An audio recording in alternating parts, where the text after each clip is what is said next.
What's going on, guys? Welcome back to another GGBL episode. Woohoo! Yeah, baby. We've got Game of the Week. About time, right? Every Friday now. I know last week we did it on Sunday, but this time we're going to be doing it every Friday. So every Friday night we'll be tuning in. Game of the Week action for GGBL. And let's just dive right in, man. We've got the vote that you guys picked. You wanted to see St. Louis and New Orleans. That's who you wanted to go with. So that will be our matchup game of the week tonight. Got a pretty good one. Shane Bieber against Zach Wheeler. 5-3. Bieber against Zach Wheeler. 6-2. Guys under the 3 ERA mark as well. So that's going to be a good pitching matchup. We'll see if these two offenses are going to come through for their teams, because both these teams have some pretty good offenses, but we'll see if it's going to be pitching dominated, which it looks like it's going to be. The two aces are out here tonight, but you know, it could easily turn. It could easily turn the other way. So let's take a real quick look at the rosters as we just wait for some more people to come on in. But let's take a look at that lineup here for the St. Louis Maroons. So it's going to be against a righty. Zach Wheeler's a righty. We've got Darnell Sweeney batting .235, so a pretty decent leadoff hitter right there. You want that average to get up a little bit, but .235 is nothing to scoff at, especially with the home run total at 7-21. CJ Abrams is a lefty, batting about .241. Need a little bit more production out of him in the two-hole, and I think they'll be all right. But Chris Bryant hitting .223. Producing some power numbers here in June, but you want to see that average come up a little bit.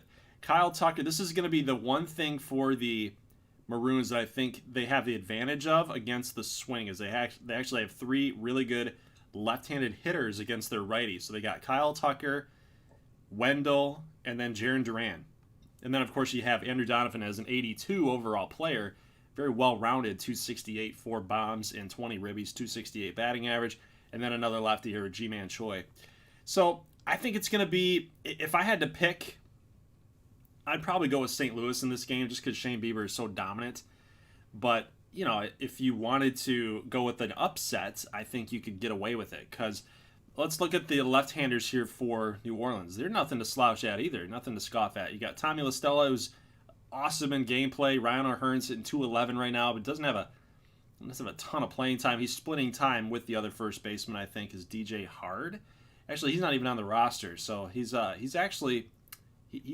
getting the full workload here. But Steven Duggar, .262. So again, looking at the lefties here in this matchup, the lefty hitters by comparison, I kind of like the swing in this matchup.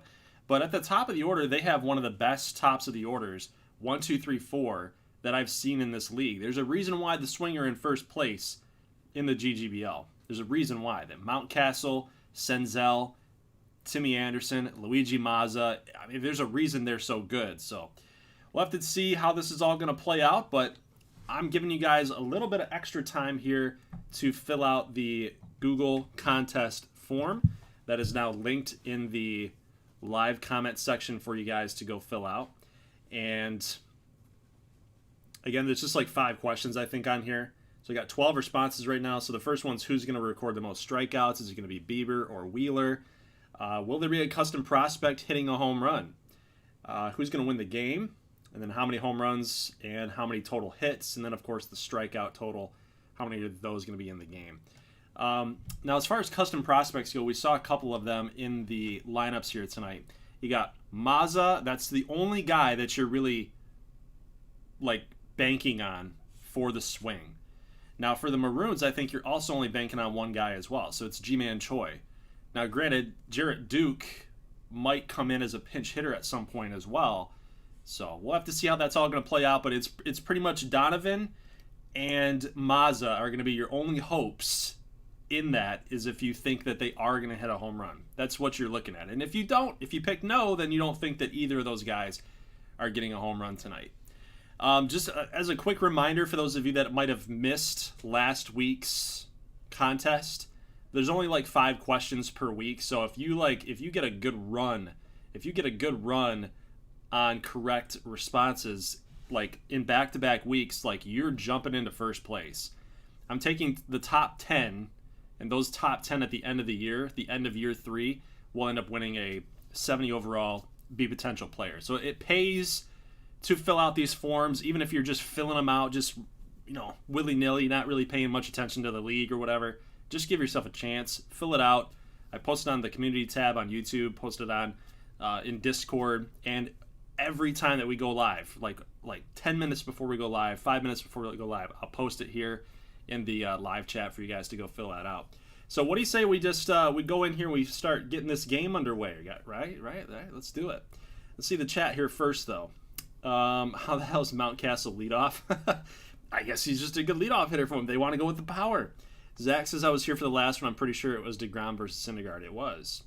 That it was. So for anybody just joining, I'm going to let you fill that out. It's in the live chat section if you guys want to go fill that out. Make sure you guys leave a like on this stream as well. Don't forget. Don't forget, it really helps out the channel and, of course, the GGBL as a whole. So, guys, let's get right into it. We got St. Louis and New Orleans. The lineups looked pretty good to me. I always like to check to make sure the CPU didn't do anything wacky. So, here we go, man. We're getting started. Bieber, Wheeler, Matt Vasgersian, take it away. I will not be doing any commentary here for you guys tonight. So, I'll be kind of hanging out in the chat, kind of watching this game, and we'll go from there. So, let me know how the audio sounds for you guys. I'm going to do some audio testing in the background. But I want to hear from you if you think the audio sounds good, like once we get into it, like once we get into the stream. But I'm going offline. I will talk to you guys in the chat. Enjoy the game.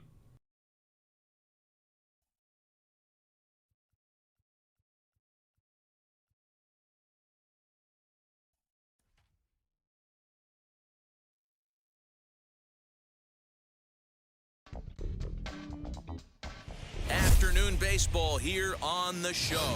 Today we've got a good matchup ahead between the Legends and the Sounds.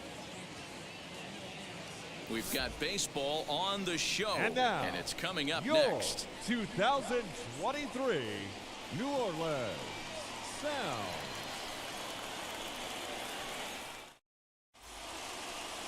Zach Wheeler will be on the bump for Game 2 of the series. What's your take on him, Dan?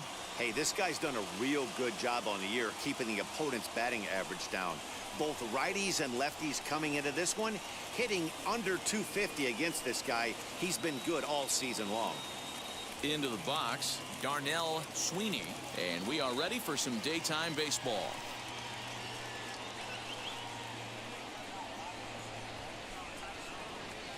Into the windup, ready with the payoff pitch.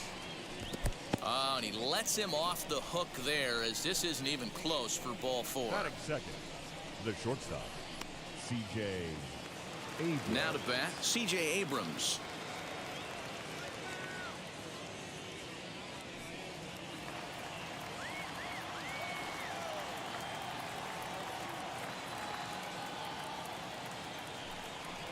And a big cut at the breaking ball, but he comes up empty, and that's the first out. Pretty textbook breaking ball for the punch out right there. Got it to bend a lot, and by the time it got there, it had fallen completely out of the zone. Not much you can do with that pitch.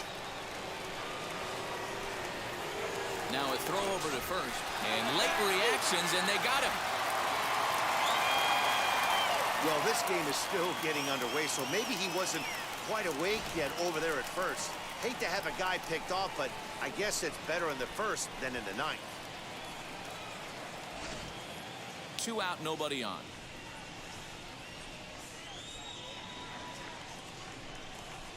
And he just misses inside with the fastball there. Guys, you take a look at the home 9 as they enter play here this afternoon. They came out on the losing end last time out and are in a bit of a skid. In fact, they've lost 7 of their last 10. Yeah, Matty, you can't win when you're giving up that many runs. The pitcher was missing over the heart of the plate, not executing down and away, not brushing back anybody, making anyone feel uncomfortable. Guys were taking huge hacks off him. And to boot, we'll have to press pause as that's strike 3 to retire the side. Shane Bieber, the California-born right-hander, is on the mound. Dan Plesac, what's the word on him? This guy is known as the road warrior, and you can see why. He's been awfully good on the road this year, so I would expect him to pitch very well in this one here. Wisely lays off the cut fastball there. It's 2-1. Fellas, you take a look at these guys as they get onto the field for the bottom of the first here this afternoon. They're definitely in a nice stretch as they've won 6 of their last 7 ball games. Yeah, Matty, when you get off to a slow start, all you want to do is get back to that 500 number, and you don't care how you get there. Well, this team has done exactly that, and today starts the first day. Hopefully they find a way to get a win, 1 game over 500, and everybody is feeling good about the season. Line drive to left. Sweeney is there, and he has it for the out.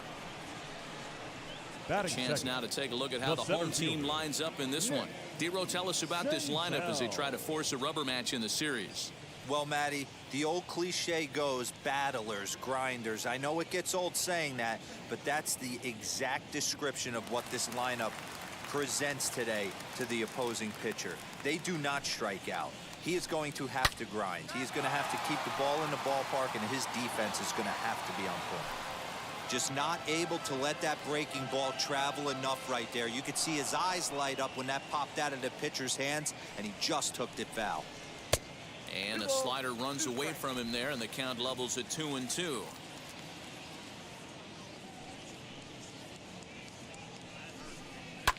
Lifted in the air to center. Duran is there, 2 gone. Batting third, the shortstop, Tim Anderson. And that'll bring up the shortstop, Tim Anderson. No career numbers to talk about for this matchup. Ready with the 1-1 pitch. Sharp ground ball to third. Fielded cleanly. Throw to first with time to spare, and the side is retired.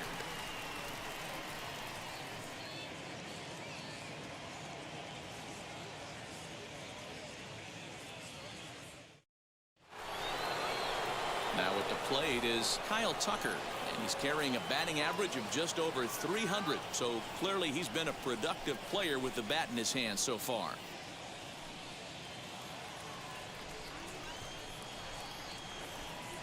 Pitch on the way. 2 balls and 2 strikes now.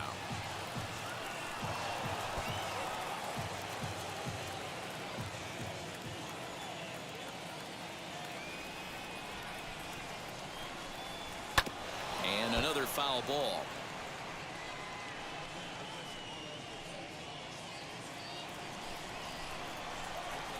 The 2-2 one more time. Will not catch the zone. Ball 3. He walked a guy back in the first, and now he's looking like he might hand out another free pass to the leadoff guy here. You can't be walking a guy an inning and think you're going to have any success. Now the 3-2 pitch.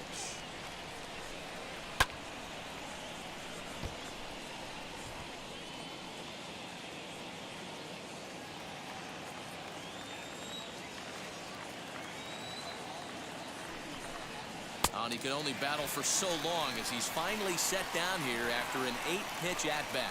That swing tells me he was really trying to get a pitch out front and rip it down the line, but that wasn't a great pitch to do it on. It's really not the best 2-strike approach either.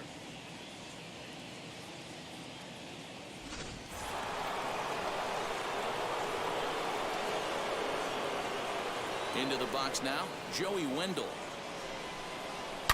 Not fooled there as this ball's hammered out to deep right field. And that'll get down out there near the wall.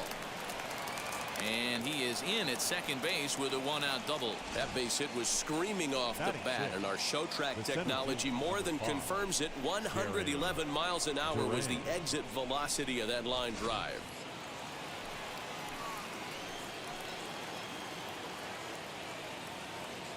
Standing in now, Jarren Duran. Fastball is looked at for strike 2. No score here as we play inning number 2.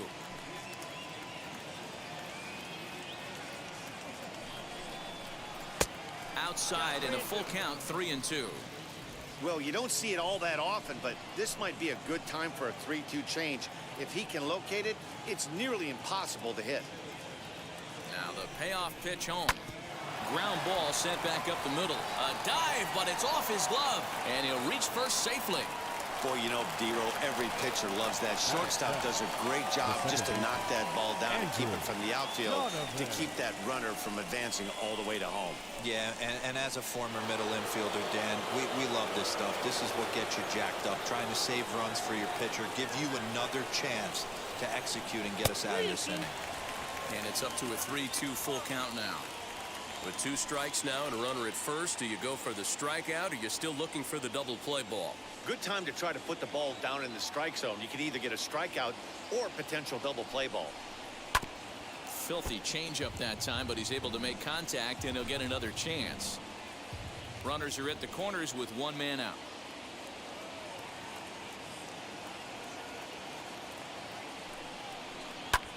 This is skied into short left center. In comes the left fielder. He's there to make the catch, and here comes the runner from third as this should get him on the board. The tag, and he is out at the plate. And so much for our first run of the ball game. Tried to test the arm that time, but he was having none of it. A great throw to end the frame. More from the show. Saturday Baseball following this message and a word from our local stations.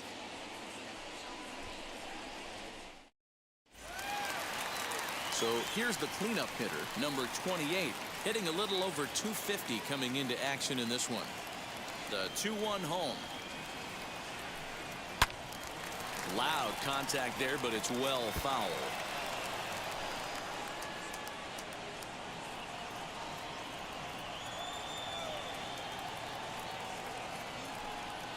Hard on the ground towards short. He's got it. And the throw is wide as it pulls the first baseman off the bag. Man, there's just no excuse for a middle infielder to make a play like that, especially your shortstop. Looked like a routine play, but for some reason, he just pulled the first baseman off the bag. It happens, but you never want to give a team extra outs. Way late, and he's in there easily at second.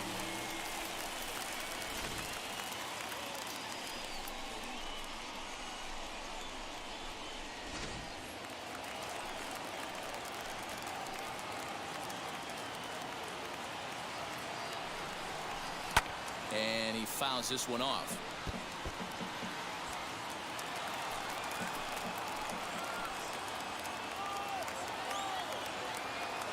Here he comes again, 1-2. Breaking ball that time that misses out of the zone. This is a fun guy to watch when he's up there. Really battles. Doesn't take any pitches off. He's a grinder. Always seems to make it difficult on the opposing pitcher. And that's taken high for a ball. It's full now, 3-2. No pitcher likes to take the count to 3-2, especially when you throw a non-competitive pitch like that on 2-2. That one wasn't even close.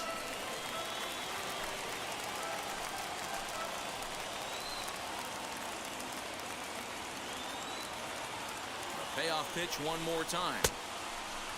Checked his swing there, and did he go? No, he did not, says the third base umpire, so it's ball 4. Batting 6. The first baseman. Oh, man, that check swing was about as close as they get. Tough call for the umpire, but it goes the batter's way this time, and he draws the walk.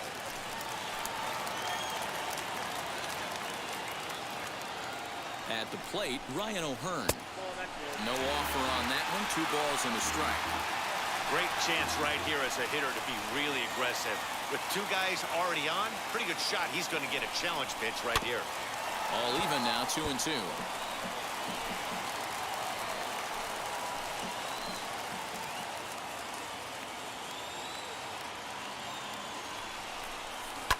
Fouled away. First and second here with nobody out.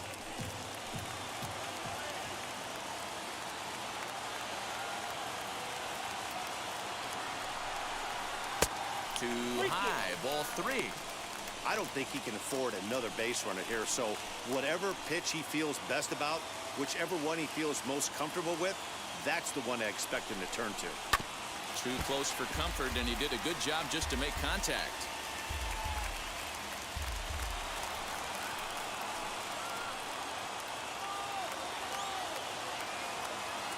Payoff pitch one more time.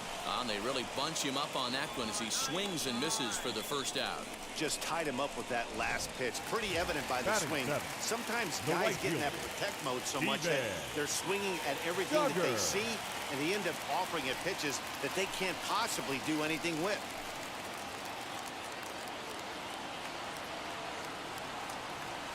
The 2-1.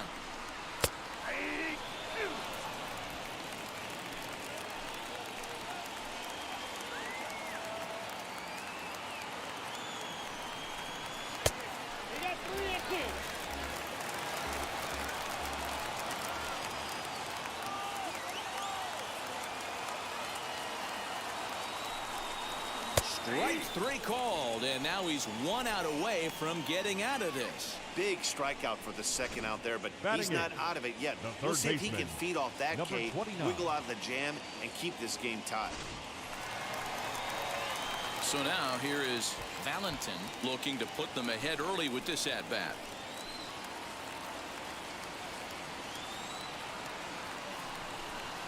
And it's up to a 3-2 full count now. With the way this guy's throwing on the mound, you cannot be chasing. You have to set your sights a little bit lower and control the strike zone. Fouled off.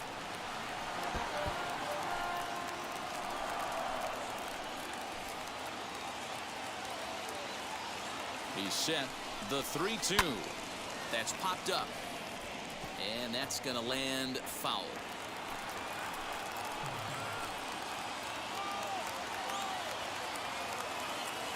Ready with the payoff pitch. And he misses with it for ball 4. So the bases will be loaded now with 2 away. We knew coming into this game that this guy has a tendency to give up a lot of free passes. And history repeats itself as he's already given up 2 walks here. I'll tell you, effectively wild is a pretty tough thing to be. So stepping in is Garrett Stubbs. He had a couple of hits in that ball game last night. Here's the 2-2. There's a line drive base hit to left field. And not in time as the run scores. Dan, as a former infielder, I apologize for him. Nothing's more frustrating or upsets you more as a defender than making an error and seeing that guy come around to score. You know what? And that's one of those cases as a pitcher, D-Row, there's not much you can do. Listen, there are physical and there are mental errors, and you just have to, as a pitcher, go ahead and look past that now and try to pick up your teammate and try to get it out any way you can. And that's into the corner, a foul ball and right. LaStella on third. Valentin over at second. Stubbs at first. 2 out in the inning.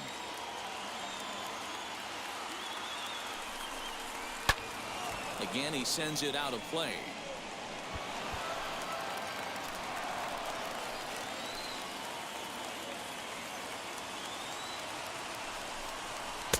To 2 balls and 2 strikes now.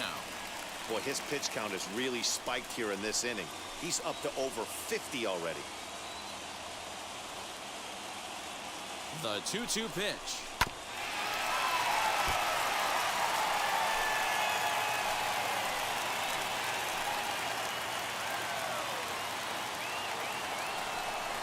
Waved at and missed for the 3rd out. Not much of a chance at hitting that one, and the inning is over. Clearly fired up to work out of that jam. More of the show, Saturday Baseball, after this.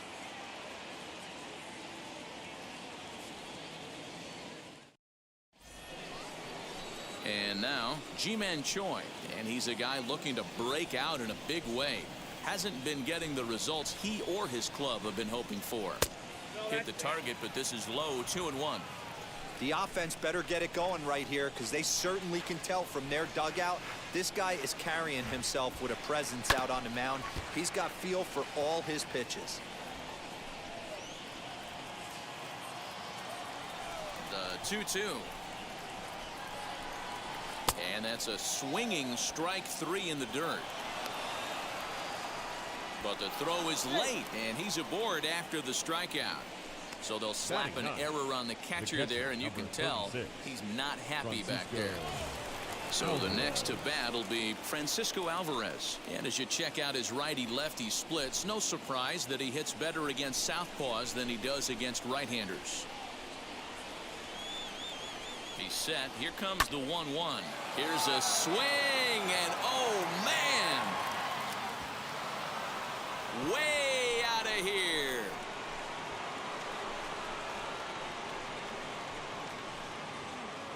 So a 2-run homer down the line in left. Home run number 5 on the year. As they take the lead, it's 2-1.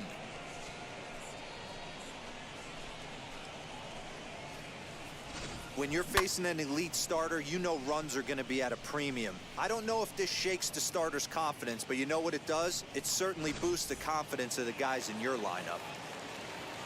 Into the box, Darnell Sweeney. Fastball called, strike 3, and there's the first out of the inning. It's never easy to rebound after serving up a 2-run shot, but that at bat was a good indication to me that he isn't letting it get to him. He went right after him for the strikeout.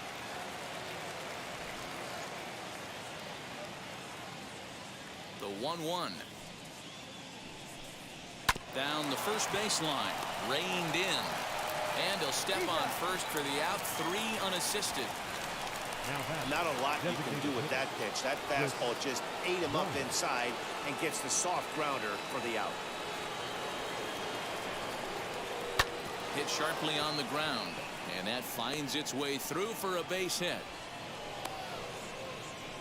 Hey, that's a nice piece of hitting by your 3-hole guy right there. First 2 guys, not so much. Now they bring up the monster in the 4-hole with 2 outs. They have a chance to make a nice inning out of this. In now, Kyle Tucker. They'll run this one in on him, and he can't connect, so he finds himself down 1-2 now. Not much you can do with that one. Tied him up in knots. The 1-2. Hit on the ground down the first baseline, but this is a foul ball as the count holds steady at 1-2.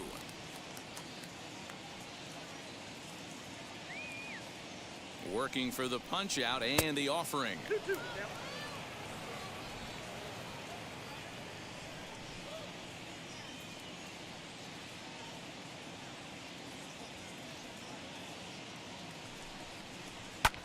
Swung on and lifted in the air to left center.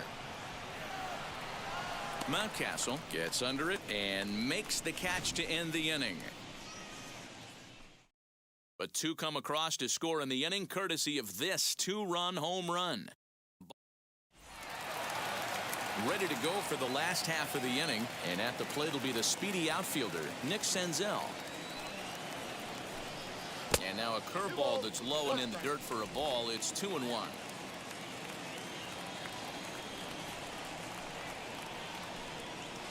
Over at the knees, and that's the second strike.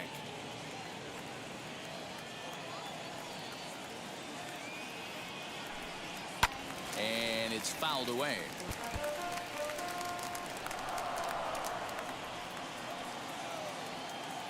Here's another 2-2. And he fouls this one off.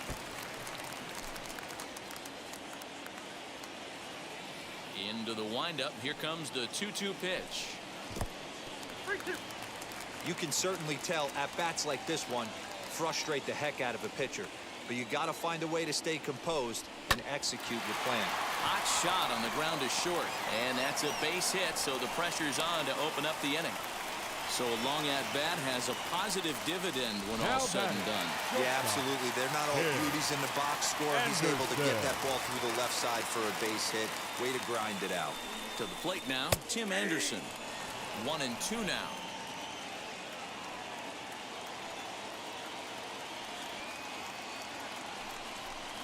Now a swing and a miss as he picks up another one. Make it 4 strikeouts already, and there's your first out. Now batting. Next to hit is number 28. 0 for 1 here in the early going. Senzel stands at first with 1 out.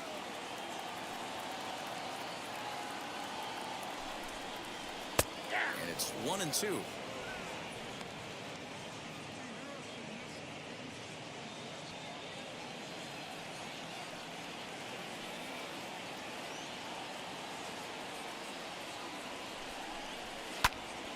here's a fly ball. Well hit. Tucker looks up. And that ball will stay fair, and it's gone. A home run.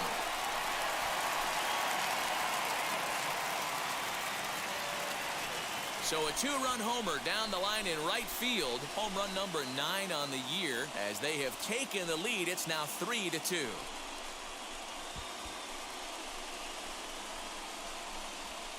And with one swing of the bat, he shows you why he's dripping with tools. He's got the speed, he's got the power. You don't know how to attack this guy. You can't put him on base with a knock or a walk, or he'll just end up on second or third.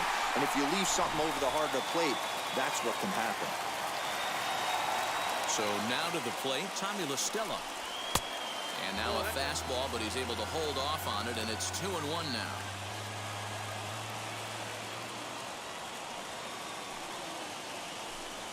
Now a ball lined hard toward right center. And he will make the play out there, and there are 2 away now.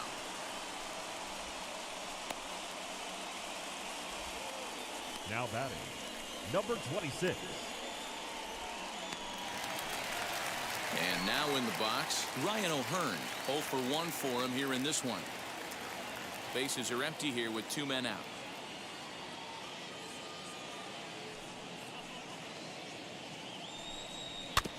Can't keep the weight back, and he falls behind 1 and 2.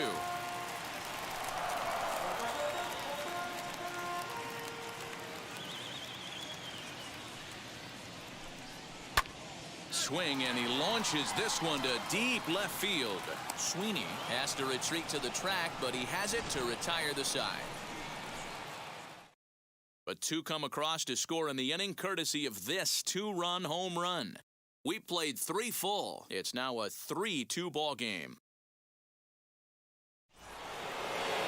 And that'll bring up Joey Wendell as we begin the top of the 4th.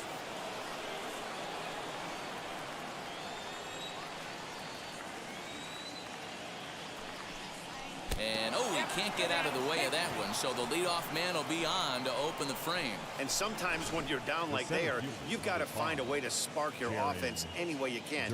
Now they've got the leadoff man on base and the starter working from the stretch. We'll see if this ignites them a little bit. Into the box now, Jarren Duran. This is hit the other way out toward left field. Left fielder giving chase. He makes the catch. A great effort to get there and record the first out of the inning. Now at the plate here is Andrew Donovan as he'll dig into the left-handed batter's box. Been a struggle for him hitting from this side. And as a switch hitter, you really hope for some more consistency from both sides of the plate. But that just hasn't been the case for him batting lefty against these good right-handers. Hey, I still believe in my heart the best pitch is a well-executed fastball down and away, and that's exactly what that is. He swings at that. That's off the end of the bat. That's not hard contact at all, and that's an easy out for the defense. Ready on 1 and 2, and he got him. Well, his struggles continue. It's been a rough go of it at the plate with him, and watching this at bat, it's clear to me that his rhythm and timing, they're just all off. Even as a pitcher like I was, you can tell these things and exploit them. Wheeler pauses. Here's the 1-2. Hard hit ball to second. La Stella has it. Throw on to first gets him, and the side is retired.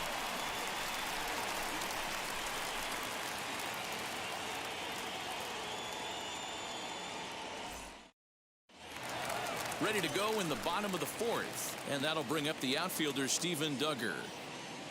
Now the 1-1 pitch. Oh, that's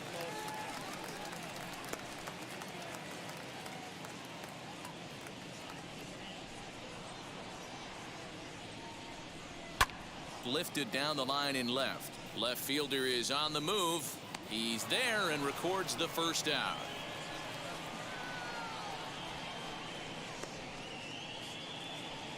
The batter, number 29. Next up is Valentin. Worked a walk his first time up. To 2-2 now. Wow, that changeup is an absolute beaut. They call it the great equalizer for a reason. Popped him up. Alvarez shading to his right. 2 gone.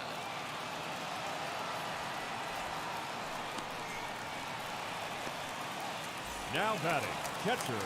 Now it'll be Garrett Stubbs. He singled in his first AB. We're in the fourth. 3-2 is our score. Well, right back at him, and it hit him. Fortunately, he's able to stick with it and get the out at first, and that'll put an end to the... All set for the start of the inning, and next to hit is the catcher, Francisco Alvarez. Well, Matty, we know he's got the timing on the fastball locked in. That's what he got a hold of on that home run in the previous at-bat. You do not come off the heater. Have to be leery of the off-speed, but stay on the fastball. He's got to throw it again.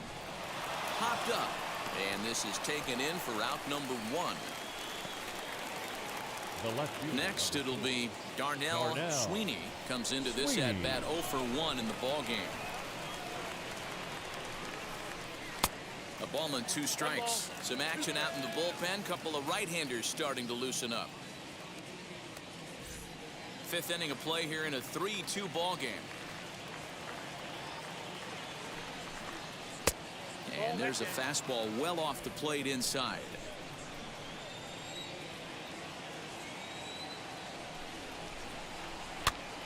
Pops this one up. O'Hearn has room in foul territory, and that's the 2nd out of the inning.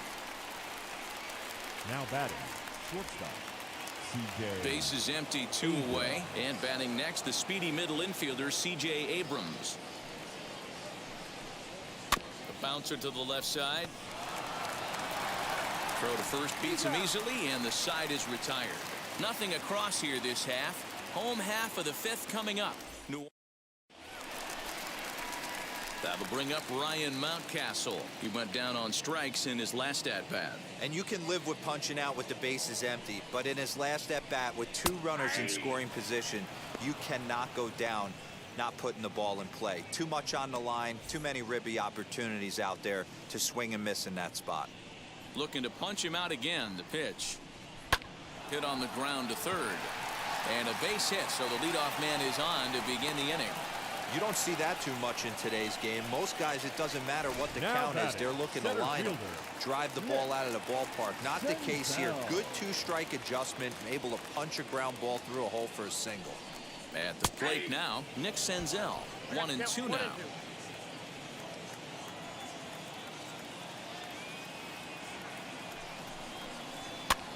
And he gets him to pop it up on the right side of the infield. Donovan is there, and he's got it for the 1st out. The batter, number 7, shortstop. And stepping in, Tim Anderson. He's grounded out and struck out in his 2 trips to the plate. And a dive, but he's back in.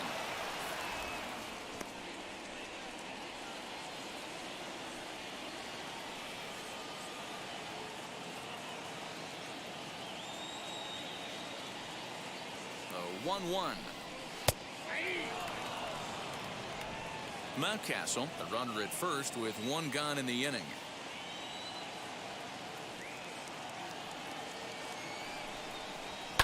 Fouled away.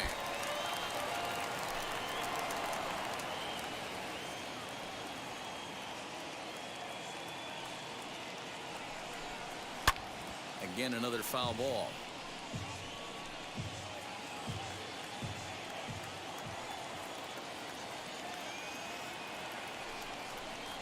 Got him swinging.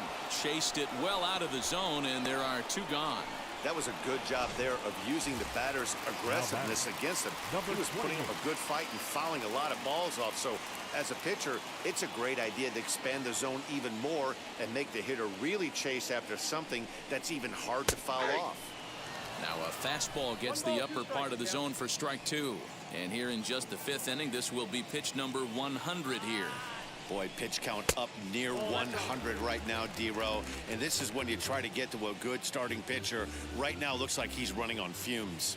Yeah, the manager's got to get a couple people up in the bullpen right now. 1 ball hits the gap. They get runners in scoring position. This game could be out of commission. And no trouble for him as he makes the catch to end the inning. Prince Sauer takes over to start the 6th inning on the mound. Sauer. Digging in next will be Chris Bryant. A hit in 2 tries for him so far. 1-1.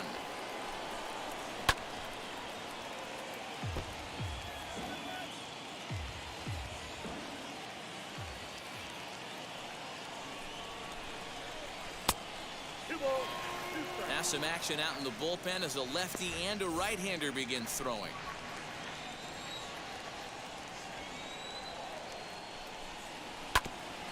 Hit back toward the mound.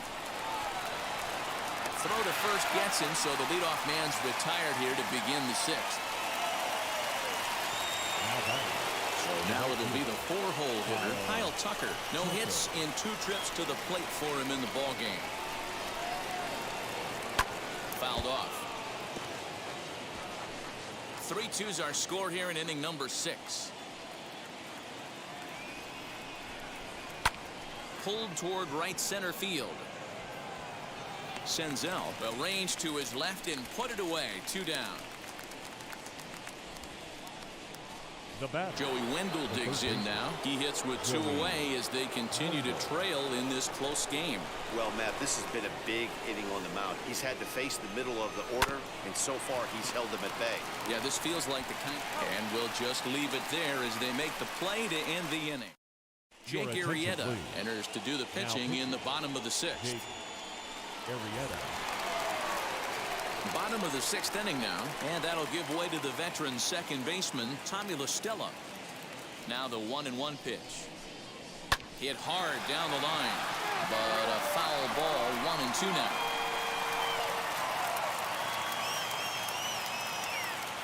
Into the windup and the pitch. Grounded to the right. And this will get through into right, and he's aboard with a single. There's a changeup down in the zone. Not a bad pitch, but with 2 strikes, not the kind of pitch you're looking for. 0-1 or 0-2. Sometimes you got to scramble those, Danny. It's a testament to all the work he's been putting in underneath in the tunnel, staying through the baseball. And the count will be full.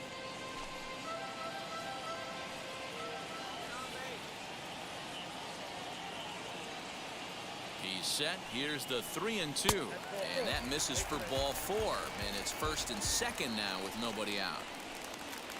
And that'll bring up Steven Duggar. He struck out and flied out. 0 for 2 so far.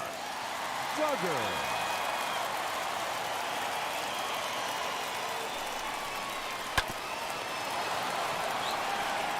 One there. On to first. Not in time as he just hits the bag ahead of the throw. So they avoid what could have been a costly double play there. Well, they dodged a bullet that time by avoiding the double play. That would have been pretty demoralizing to end the inning. Now they've at least still got runners on the corners.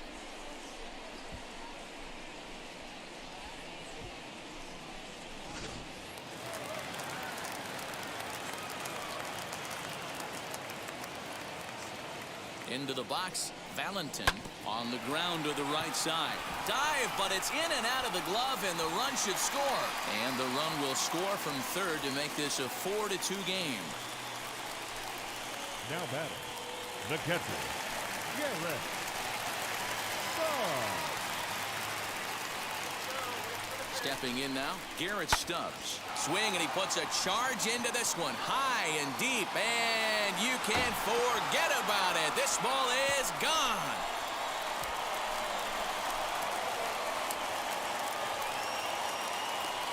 Three-run home run down the line in right. 4th home run for him on the season, and the lead is now 7-2.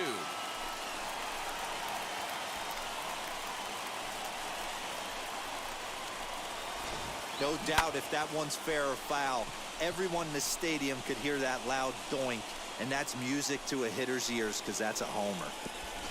Mark Shepard is out from the bullpen now as he'll make his first appearance here on the season. Shepard.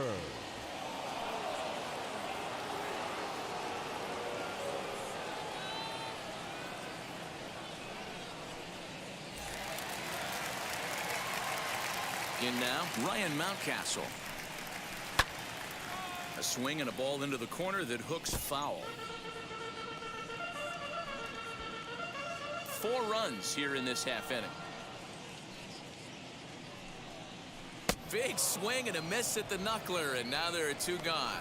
And with strike 3 recorded there, he's notched his first career major league strikeout. Well, Matt, if he can become a consistent strikeout pitcher, you have to figure his career is going to end up being a solid one. All the best pitchers at this level have at least one pitch that they can go into in tough situations. So we'll see if he becomes one of those guys as his career goes along.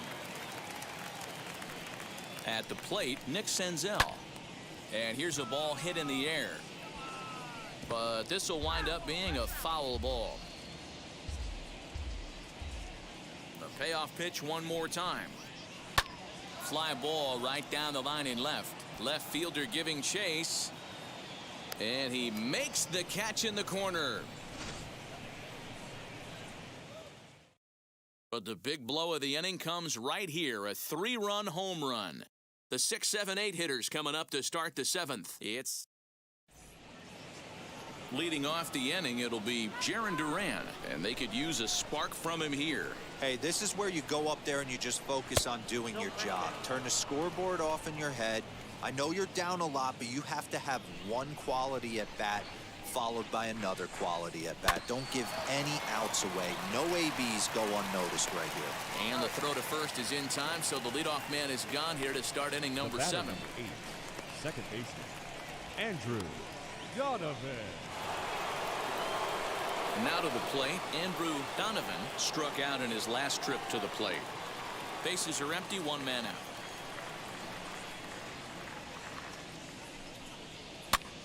Popped him up. Valentin over to his right. He hauls it in without any trouble, and there are 2 away. Now batting, the first baseman, G-Man. Digging in will be Ji-Man Choi. 0 for 2 from him so far in this one. The 3-1 is swung on and missed, and that's a full count now. 3 balls and 2 strikes. That swing had one purpose, and that was to put the ball over the wall. I guess he doesn't have much to lose with his team down this many at this point in the game. And an off-speed pitch swung on and missed, and with that, the side is retired. Please join us for the traditional 7th inning stretch. Last half of the 7th here, and stepping in is the veteran shortstop, Tim Anderson.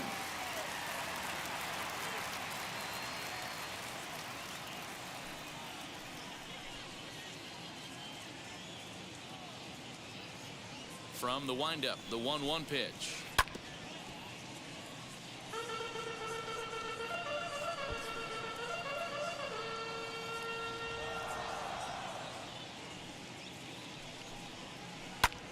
High in the air out to center field. Duran is right there, 1 down.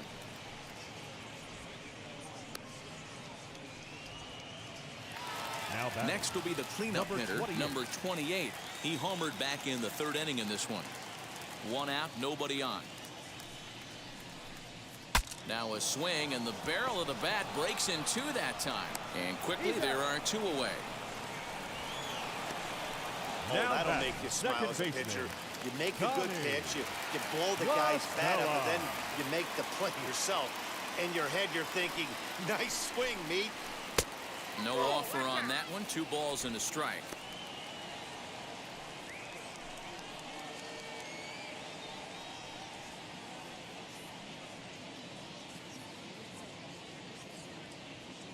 Now the 2-1 pitch.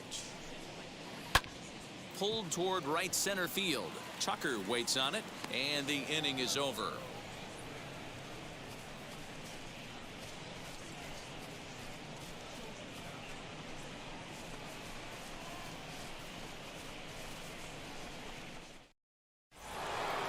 Ready to begin the 8th, and now it'll be the catcher, Francisco Alvarez.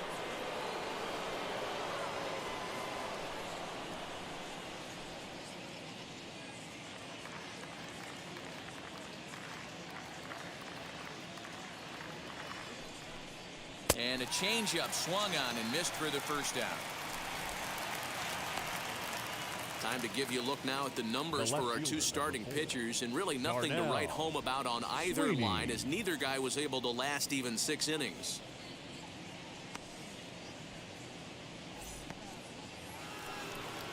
digging in, the switch hitter, Darnell Sweeney. 0 for 2 with a walk for him so far.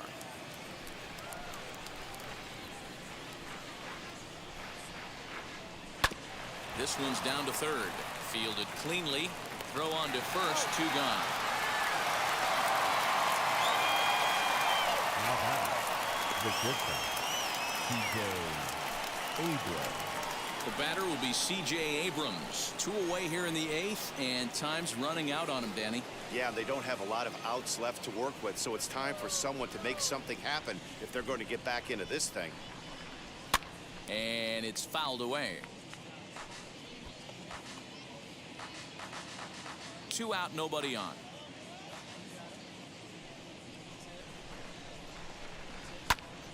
Popped him up. And he will indeed make the play in foul territory to retire the side. Bottom of inning number 8 set to go. And next to bat will be the first baseman, Ryan O'Hearn. The 2-1. Takes a pitch for strike number 2. Might have been taking all the way right there. That pitch couldn't have split the strike zone any better, and you can bet he wants that one back at the plate. Full count now. Now the 3-2 pitch.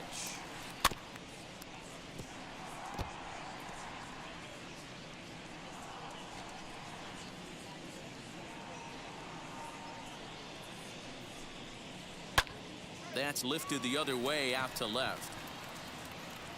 Sweeney comes in a few steps as he hauls it in for the first out. Now batting, the right fielder, Steven Duggar. Now to the plate, here is Steven Duggar. No hits in 3 tries so far. He's struck out once.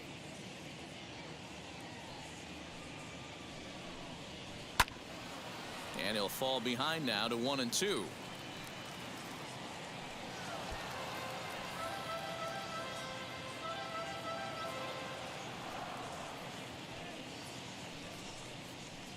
And he fouls this one off. Bases are empty, 1 man out. Sent on the ground out to second. He's got it. And there are 2 away now. Now batting, number 29.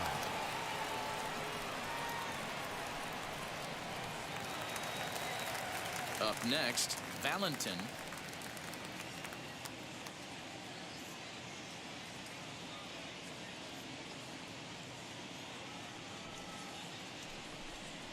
And that one's taken outside for a ball. He walked him. So no 1-2-3 inning here. They've got themselves a 2-out base runner. Man, that's just painful for a pitcher right there. A 3-2 offering that was right on the corner, but he couldn't get him to chase, and he doesn't get the call. Can't beat yourself up about that one too much. To the plate now, Garrett Stubbs. Now here's a ball hit high and deep to straightaway right field. Ranging back is Tucker. On the warning track, he makes the catch.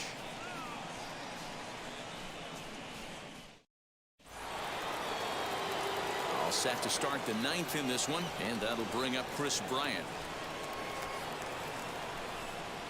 Hard hit towards center. And that's in for his 2nd hit of the afternoon.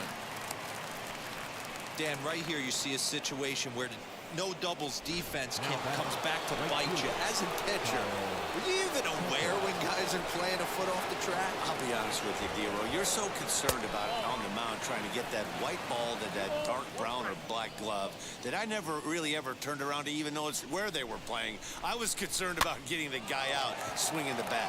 Heading out towards shallow right. Duggar has to come in a few steps, but he has it for out number 1. The batter, the third baseman, Joey. And now here is Joey Wendell. He bounced out last time up. Yeah, Matty, expect this pitcher to try and get the same result as his last at bat right here. The double play is in order. Anything on the ground, the way this defense is, they could certainly roll too.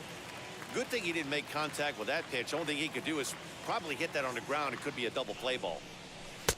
There's a breaking ball that couldn't quite catch the inside.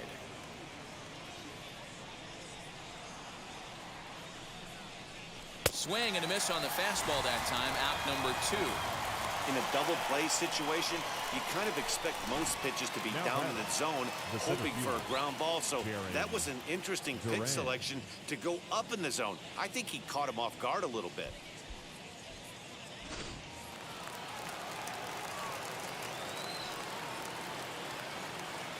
Into the box now, Jarren Duran. And this ball is crushed deep down the right field line. And that's going to wind up hooking just a bit foul, so a missed opportunity there. His heart sank right there when that ball met the bat, but just had him out. Swing and a miss. He struck him out, and that'll do it here as the ball game is over. Well, just an excellent job right here closing this one out. He just collected the first save of his career. Got to start somewhere. 7-2 the final score this afternoon. New Orleans led this game from the 3rd inning on and never wavered. Zach Wheeler earns win number 7 on the season. So that'll do it for us. For Mark DeRosa, Dan Plezak, Heidi Watney, and our entire crew, I'm Matt Vasgersian. You've been watching MLB The Show. For more, make your way over to the new website, theshow.com.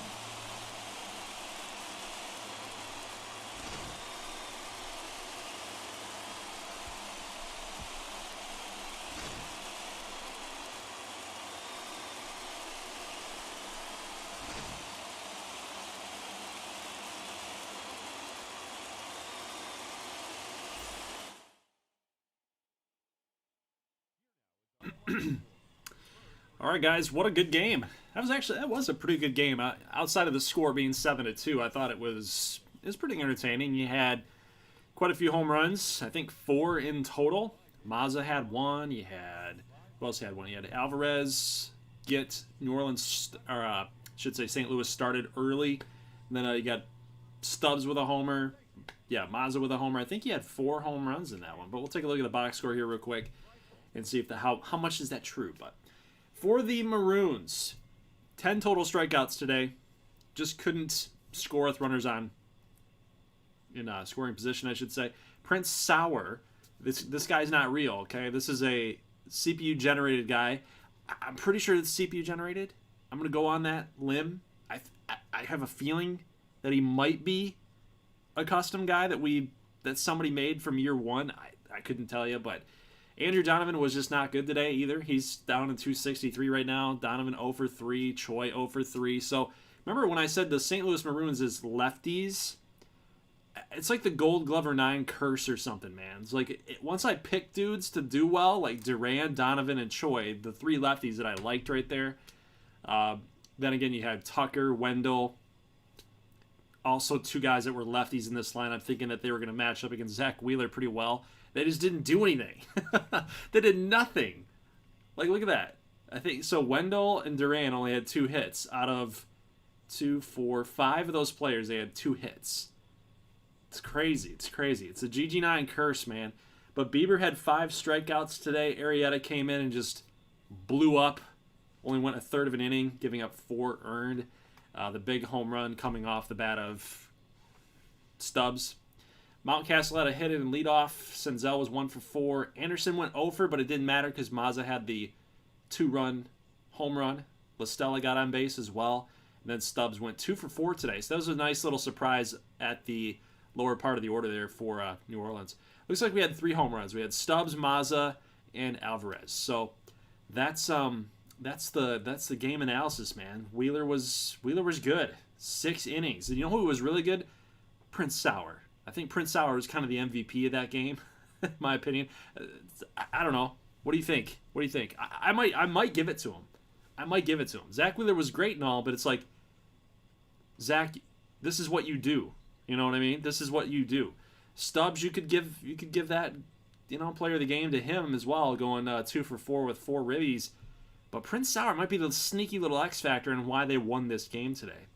Had they thrown in a bullpen arm that just blew up, he was shut down. He went 4 innings. Wheeler goes 5, he goes 4, split the difference right down the middle. Yeah, Sauer was pretty good today. So, guys, actually, let me go ahead and share my screen really quick because I'm going to show you the updates to the points. That way you kind of know where you stand. and we'll do this all live. So let me share my screen here real quick, and then we're gonna actually simulate the month of June, and we're actually gonna simulate till the 9th of July. That way we basically have 2 series to pick from for the next episode, and then we're actually going to do a live stream for the game of the week, so to speak. This will be the all-star stuff. So it's kind of going to be a loaded Google form for the game of the week. So it'll be home run derby, it'll be all-star game, it'll be AAA all-star game as well. So it's going to be a big live stream, and timestamps will be in that live stream so you can quickly move through it. But that's what we're going to do after we tabulate the points up. So we're going to simulate all of June, and then we're going to go to the 9th. Basically, we'll start on the 10th of July, and then that'll be the next episode on Wednesday. That's where we're going to start off. And then, of course, like I said, so Friday, the community vote. There won't be a vote for this. It'll just be me making the decision that on Friday we're going to stream the All-Star festivities. And then on that Wednesday, the following Wednesday, we're going to get into the next upload, and then we'll talk about the trade deadline moves and moves that teams want to make for certain players and stuff. So that's what we're going to do. But first and foremost, let's get over here to the points.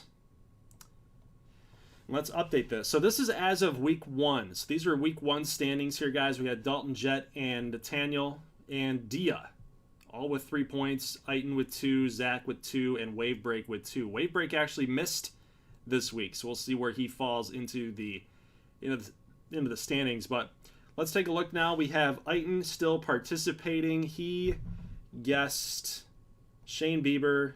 He also guessed no for custom prospect. Will hit a home run. He picked St. Louis, 1 to 2 home runs. How many total hits were in the game? We got to go check that out to get the right number there. And let me go back over here to find that box score really quick. We had 12 hits today. We had 12 hits up on the board. 5 for St. Louis, 7 for New Orleans.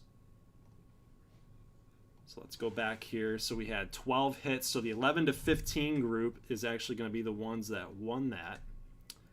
So, oh, nope, that's not the color I wanted there. Boom, that's what I wanted. There you go. And then, of course, the tiebreaker, how many strikeouts in total.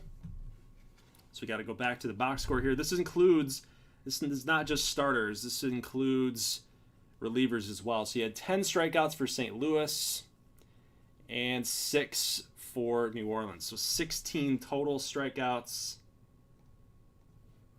So whoever had the closest there, we had a 14 vote. We had 16 on the money. So you would have won the tiebreaker because you picked 16 right on the money.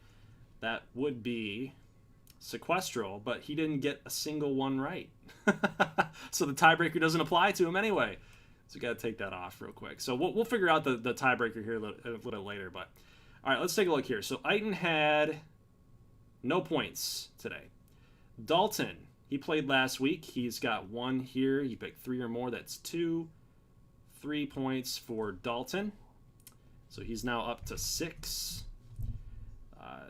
You know what we should do?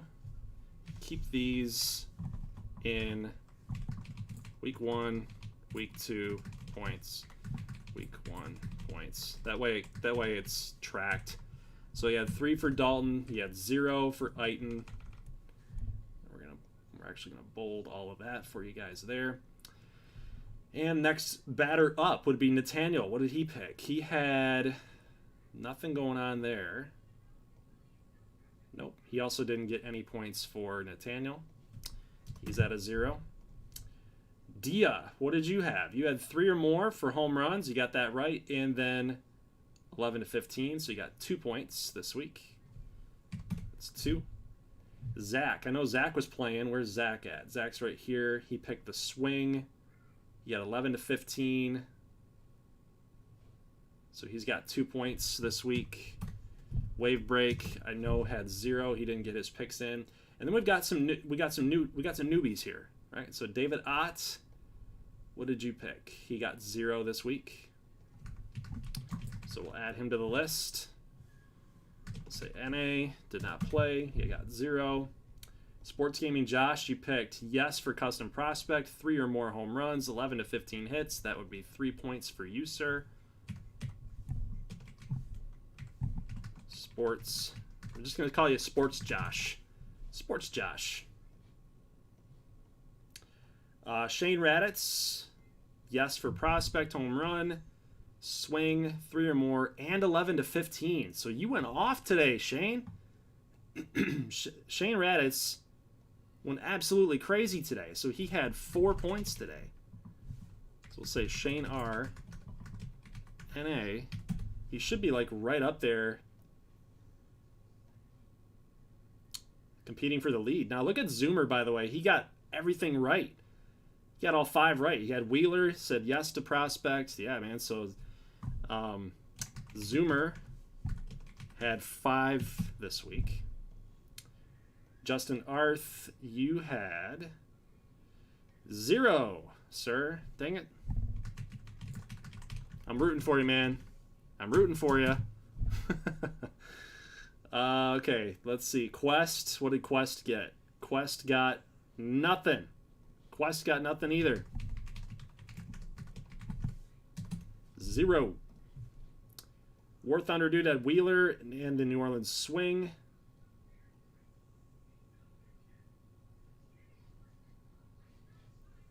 So he had 2. I'm just gonna put 0 here for these. That way we can total them up. So the total here we'll just do total. And we'll say equals B2 plus C2 equals that. Autofill that up. And your leaders, as of right now, we'll do, so we're going to sort it. Dalton, Dia, Zoomer, 655. That's your standings right now. So that's what we're looking at. So Zoomer did not play last week, and he's all the way up here to the top 3. So if you guys are, keeping track of this, we've only got 13 participants. So the top 10 would win a prospect at this point. But again, so the more people that play, the more people that get involved every week, the less chance you're going to have to win this thing. So if there were only 10 people playing, obviously everybody gets a prospect. But now you got a lot of people that want to enter, right? So we've got 13 players that decided that they were going to keep continuing on to play. Man, I'm having a hard time talking tonight, guys. But Dalton, congrats. He's splitting the difference here. He's got 3 this week, 3 last week. Tia kind of doing the same thing, 3 and 2. But Zoomer went off today. He had 5. And, yeah, so it pays to play every single day. Now, these guys at the bottom here, Justin, Sequestral, David, even though you guys got 0 this week, don't think that you're out of it because, again, you have 2 good weeks. You can catch right back up. All you got to do is finish in the top 10, baby. I think you can do it. So, all right, guys, let's go back over here now to the simulation. And like I said, so we're going to actually go ahead and sim all the way through June. And we'll take a look at some of the standings updates. We'll look at statistical updates. And if you guys are wanting to know how your custom prospects are doing, then let me know in the chat and I can go check those guys out. Because if you don't mention them to me, I'm just going to move on. Right? So if you guys want to see your custom prospects, put them in the chat right now so I know exactly who you want to look at. Okay, guys. So there's not really a point to updating the standings, There's no point in doing this right now because it's all going to change. It's all going to change after this. So let's go ahead and sim on through and see what's going on here. Whoa, look at the Swings winning streak right there. They had a huge winning streak. Oh, baby. 44 and 32 is where they stand. Now look at St. Louis to get a win. Beat them here again. So that's 2, 3, 4, 5, 6 wins in a row. They split the series here with the Knights. Win the series against Colorado. They got swept against Houston. Split the series against Atlanta. Atlanta's now falling backward. They're now 34 and 41, so that kind of stinks for them. But all right, let's get a June update in standings, and then we'll simulate to mid-July. I think that'll be a good cutoff point. But we got the Swing still in first place, man. They're 44-32. They got to be one of the best teams in the league. They just have to be.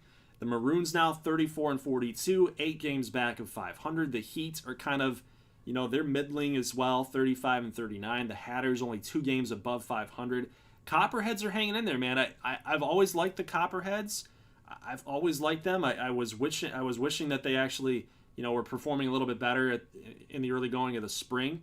But now they're 44-33. They're a game back. They're 7-3 in their last 10. That's huge for them, for sure. Now take a look at this development. Ooh, we got ourselves an NL West battle right here. The Grizzlies 45-31. Knights a game and a half back. So the defending GGBL champs find themselves a game and a half back of the Grizzlies. I mean, not that we didn't expect this, right? We know the Knights were going to try to defend their crown, but the Grizzlies, on the other hand, they're much improved. They're one of the best teams in the league, so always nice to see that. The Defenders have an above 500 record. Coyotes, I was hoping for a little bit more of a push.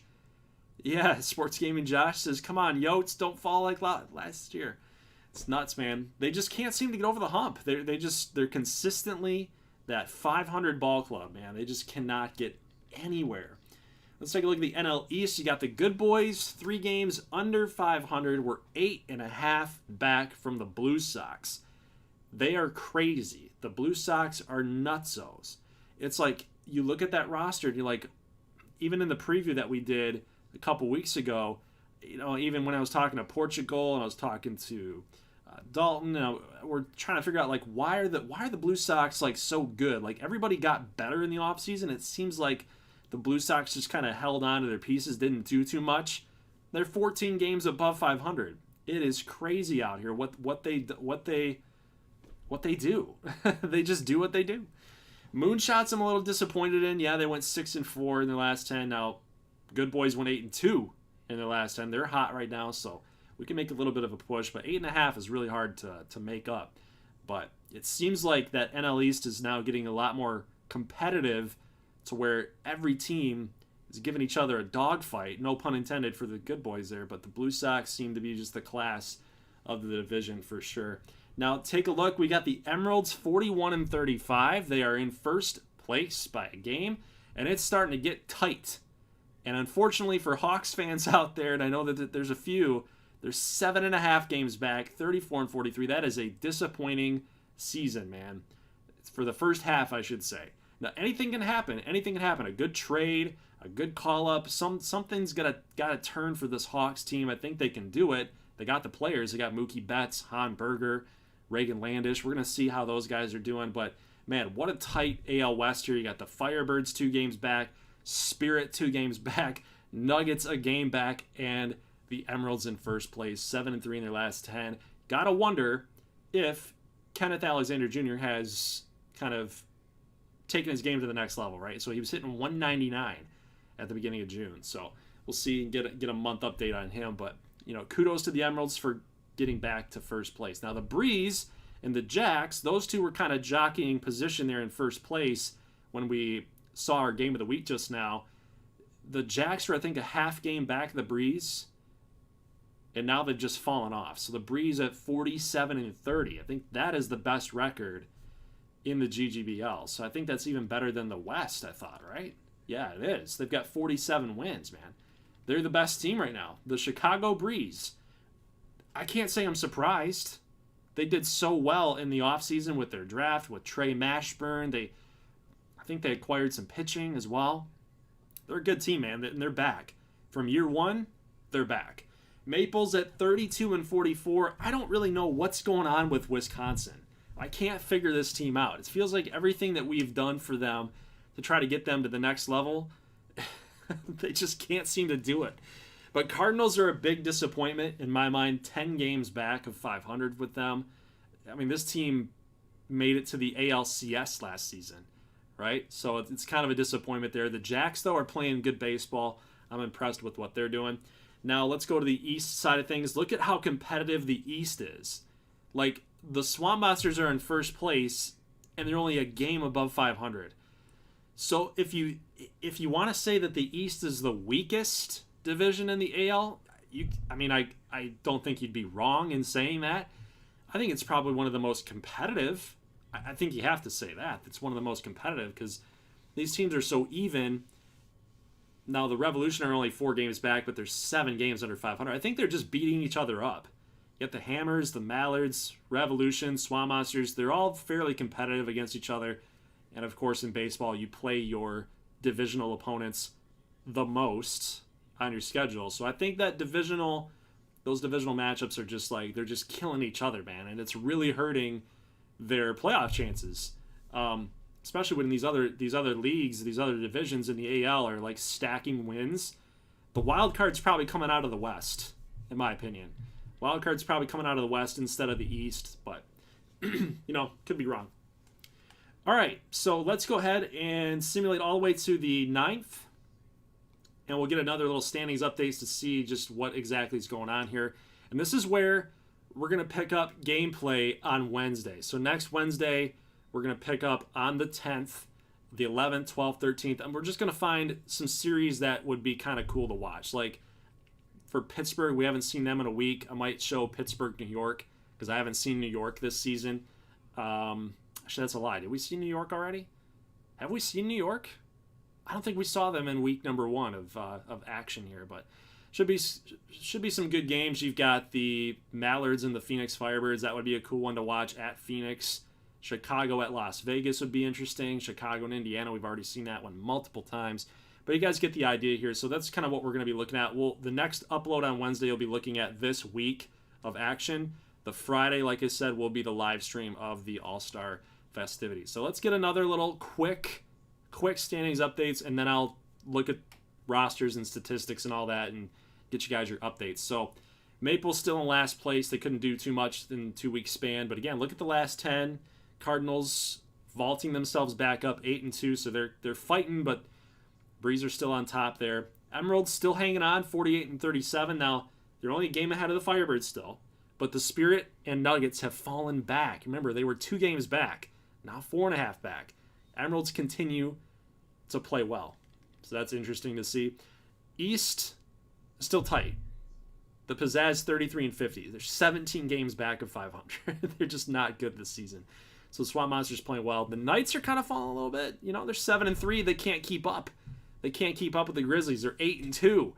So this is going to be a dogfight. Grizzlies, Knights. That's going to be a tough battle. But the Yotes, the Coyotes, 46-40. They're 7-3 in their last 10. So they're coming back strong. The Central, you still got the Swing, Copperhead still up top. 4.5, 5.5 back for the Hatters and the Heat. And the AL or the NL East, you got the Good Boys still above 500, 7-3 in their last 10, and Blue Sox still playing well. So that's your little update, guys, as far as standings goes. And you guys wanted to take a look at some of your custom prospects, but I'm interested in a guy that I love to cover. It's Kenneth Alexander Jr. 217 now, 14 home runs, 36 ribbies. That's good to see. He was hitting 199 at the beginning of June. So that's always nice to see that kind of guy is picking it up, right? James Monroe still pitching great. 211 in July. He's got to be an all-star. He's got to be getting all-star votes. 211, 106. Nolan Mitchell's bring that ERA down a little bit. 403. He's a custom prospect as well. Jumbo's 1138, 277. Gotta like to see that. Let's see what you guys want to look at now. Here you got the Burnside Bros, Avante Duckworth, Skarsgård, and Justice. Man, you guys want to see everybody. Holy crap. I'm gonna try to go team by team right here, right? So Mookie 273. Let me take a look here. Hanberger's now 283. So I think he was hitting like 340 at some point, but now down to 283. So he's kind of hit a little bit of a schneid right there. Reagan Landish, 403. He's 6-6. Got a good strikeout to walks ratio. I like what he's doing there, but, could be better for the Hawks. They're just, man, they are really struggling right now. Do we have anybody for Jimmy Polanski, 553. So the pitching has just not been there for the Spirits. The Jacks got 264. Solak's hitting 308. Chapman only 2 home runs. That's kind of disappointing, actually. So Matt Chapman not hitting a lot of homers, man. So is he playing? 114 at bats. Who's starting at third over him? Nobody? Is he playing against... He's probably not playing against righties. Yeah, Lobo's taking all of his bats away. That's a travesty. Chapman needs to be playing third base. He does. He's so good at fielding. He needs to be playing third base. Matt Justice time, 289 for Mr. Justice. 15 bombs, 42 ribs. Like it? What about Aiden Oliver? 240. This is a guy that won Rookie of the Year last season in 267. Look at what he's doing with home run totals, man. This is insane. 22 home runs at the break. We're not even at the break yet. 22 home runs. He had 30 last season. He is on pace for 44. More than 44. He's doing well, man. He's doing well. Let's see. I got a couple guys to take a look at here. This is going to start getting a little crazy, man, because the more years that we do this, the more prospects there's going to be. So if I miss a guy, make sure you're commenting there. I'm just going off of guys that I'm interested in showing right now. Bo Callaway, 268. Still 73. The Breeze, Trey Mashburn, 15 home runs, 269. Dude's a good player, man. Trey Mashburn is, he's got to be on pace for Rookie of the Year. Got to be. Ethan Letterman kind of struggling a little bit. 248, 7 homers. The home run totals are all right, but they're not what they used to be. So I'm not sure what's going on with him, but he's having a down season in this year. Let's take a look at the second baseman here, Dom Taylor. 270, not bad for a rookie. Not bad. For a little contact fielding type of guy, Dom Taylor's doing well. Let's see if we got any pitchers here. Ollie Finger, 361. He's been solid. He's been all right. Hammers, Jack Riddle. So Jack was upwards of 6. He's now got down to a 5.7, so he's kind of picking it up. Martin Tate, 4.8, 1.2. He's 3-6. So you want to see that progress with those guys. Vladdy's got 21, 55, and 331. He's got to be in the MVP race. He's got to be, right? Maybe Judge is kind of overtaking that with 25 homers. A little bit less of average, but yeah, we'll get an update there as well. New York, we've got a ton of prospects here to take a look at. Bendito Ramirez, 231. He was struggling really badly, but has since picked up his batting average, which is nice to see. Paddock's been really good, 373, 113 for them. Daniel Laterman, 253, so he's seen his batting average come down a little bit. DeMarcus King not getting a ton of playing time, might be a good trade candidate, simply because they have a logjam at second base. Big time. So you got Mejia up here. They got Letterman, King. I don't know, man. I think he might be a good trade candidate for trade day for the GGBL, right? Maybe. Let's take a look at Napoleon. 28 home runs at the break, man. He's on pace for 46. Oh my God. No, did I do that math right? No, 28 and 28 is 56. He's on pace for 56 home runs. Oh my God. Oh my God. This guy's just going off, dude. He is absolutely going off. Only got a +3. He was a 75 A potential Patreon player. And yeah, he's, man, only got a +3 to this point. But man, he is taking the league by storm, man. So we got to watch out for him. Let's see. Alexander King update. The one down in AA, the fake one, the one that's had 7 years of MLB service. It's funny, they re-signed him automatically. I didn't do that, they did that. It's kind of funny. 262 for Alexander King, man. It's been tough for him. Mickey Joshua, 202. Could be a lot better for him. He's got some good numbers peripherally, right? So that circle. He's got good numbers for his overall, but he's not coming through. This is really, when you look at it, it's really, you see this and you really understand why the Swamp Monsters are not playing to their potential. You know, they're only a couple games above 500. They're guys that they're leaning on are just really not doing much. You know, DJ's got 14, that's good, but the batting average at 261, it's acceptable. But you want a little bit more out of your 80 overall player, right? So Brandon Lau, he's an 87, right? 254. So they're just not hitting for a lot of batting average. I want to see that kind of increase a little bit. Danny Marmot, 4.56, 118. Gotta like that. Jarrett Rhodes actually down in single A. That needs to change. I need to bring him up to double A so he gets some experience. Christopher Peterson, another Patreon prospect, not doing too hot. 504. I like the K to walks ratio, but that whip and ERA needs to get fixed for sure. So let me take your requests, guys. Let me see what you got. I'm going to be reading the comments here just 1 second. Exotic, yes, I remember you. I called you out, man. I called you out. I said, how'd your NHL league going? Let's see. I'm reading the comments here. Zoomer crushed it. Want to see Josh Adams? Okay, let's go to see Josh Adams, third baseman here. 245, but he's the best third baseman now. Is 74. So Josh Adams not doing too bad. Again, I want to see that batting average come up a little bit, but he's at a 42-35 contact, so he's probably not gonna get there. 245 would be good for those numbers there, but 74, you've got a +4 since you came into the league. It's nice. Quest wants to see Avante Duckworth, Skarsgård, and we already saw Matt Justice, so we want to see Avante Duckworth. 266. He's coming for DEG's job, man. Look at this. DEG, no homers, 4 ribbies, 15 steals, 186. Duckworth, 266, 12 steals, 8 homers, 33 ribbies.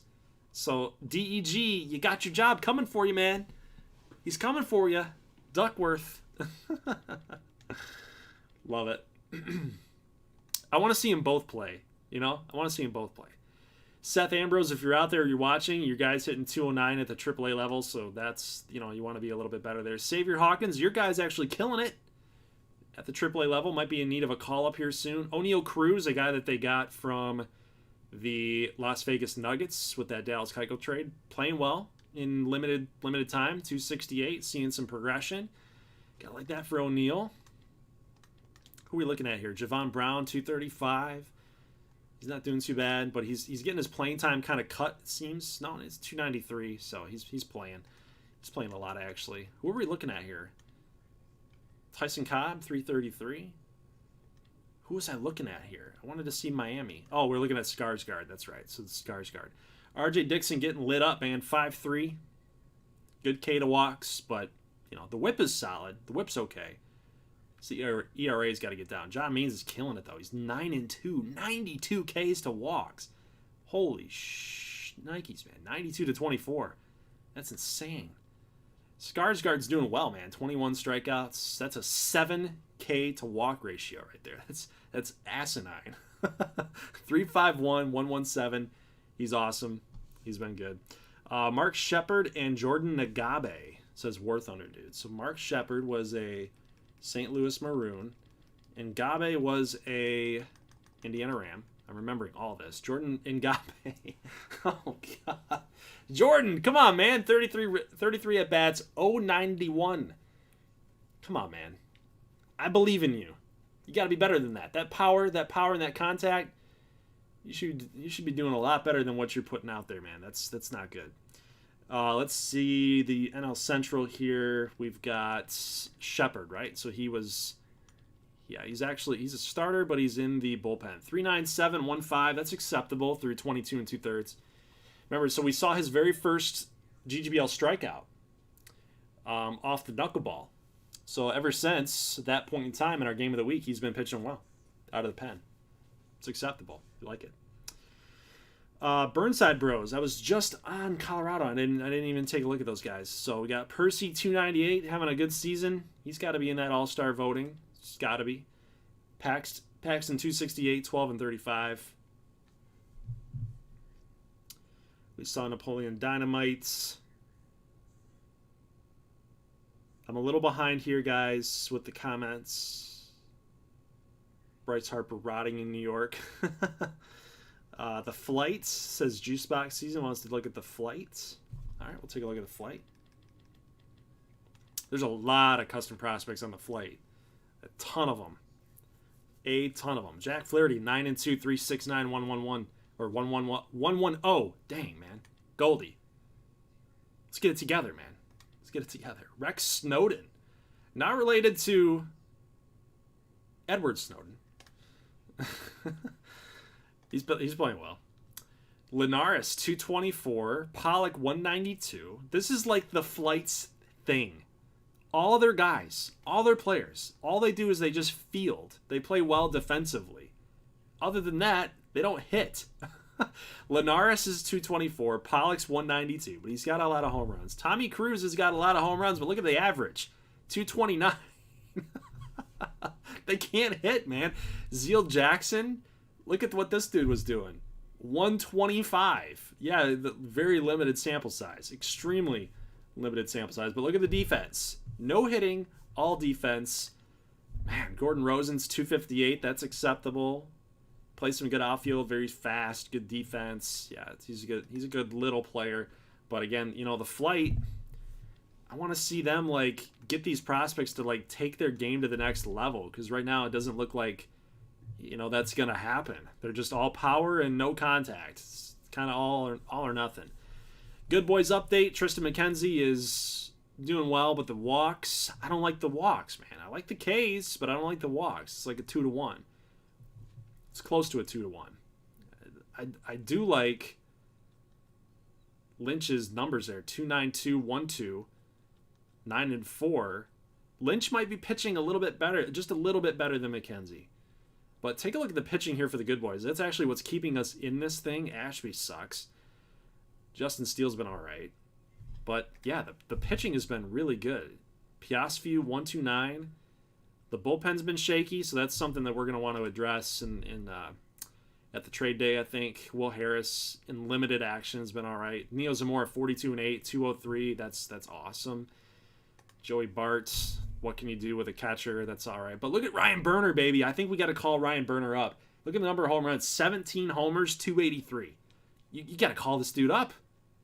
Custom player. Got to do it. Carlos Cortez, 273. Nick Dunn, 243. All right, well, we have to figure out second base, I guess. But Brett Beatty, 500. Getting a June call-up. Jordan Cowan's been all right. Camargo's been good. Bobby Witt's 299. Wow, so Bobby Witt's really taking his game to the next level. Darius Wilson getting his playing time cut, man. Sucks. I know War Thunder dude really wants him to succeed, but look at the strikeout numbers. You look at the batting average. He's a consistent player. I think what needs to happen for Darius Wilson is I think he needs to shift over to third base. Camargo needs to shift over to second, and that way we get the best out of our fielding. Look at Camargo's fielding right there. He doesn't have a ton of speed. You don't really need a lot of speed at second. I think you need more speed at short than you do that. He's primarily a third baseman. Like, don't get me wrong. Corner infielder at 28 speed, you definitely want that guy over there, not in the middle infield. But when you're kind of log jam like this, you need to find another place for D Will right here. But yeah, 264, not a lot of pop. We knew this coming in though. Joshua Tora struggling, 203, 11 homers. Kyle Lewis, I need more than that, man. I need more than that. This is the GGBL.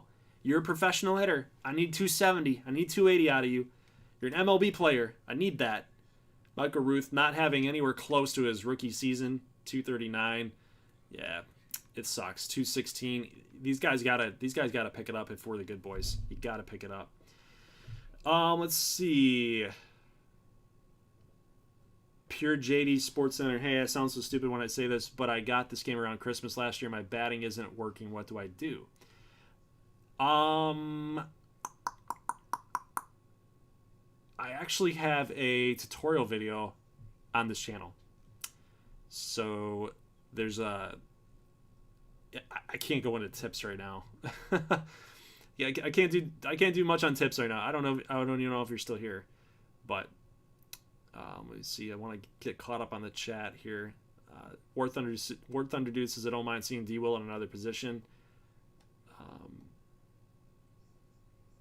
How are good boys doing? Tommy Cruz or Daffy Silver? So we did take a look at Tommy Cruz. Now Daffy Silver, where was he at? Isn't he an outfielder or is he an infielder? No, that was Rusty Perry. Did I make Daffy Silver? Remind me, Juicebox, what position he plays, because I don't. I'm not remembering Daffy Silver. I think was he with Dallas? Why am I having such a hard time remembering this?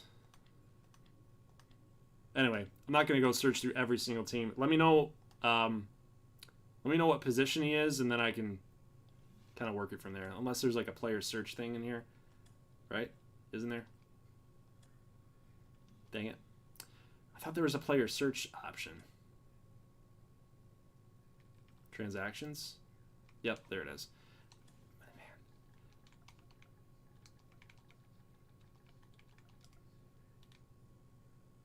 Where is he? Oh, there he is. Okay. Double A update for him, 236-105 for Daffy Silver. He's 4-4 right now. So there you go. That's your update there. Okay, so if that guy's still here, if Pure JD Sports Center is still here, what I would say to get better at hitting, what I would say is you want to look at the pitcher's window. So like right at the top of their cap. Here, I'll get right up here. You got to use a real baseball analysis right here. So let's do this right now. We're doing this. We're doing this right now. Nope, we're doing this right now. So, with batting, pitcher gets the ball like right up here, right? Or like right up here or wherever. You want to key in on that spot. Even in real life or in the show, you want to key in on that spot, and you literally, once he lets it go, you're just following it, right? So if it stays up, if it releases up, it's probably going to stay up.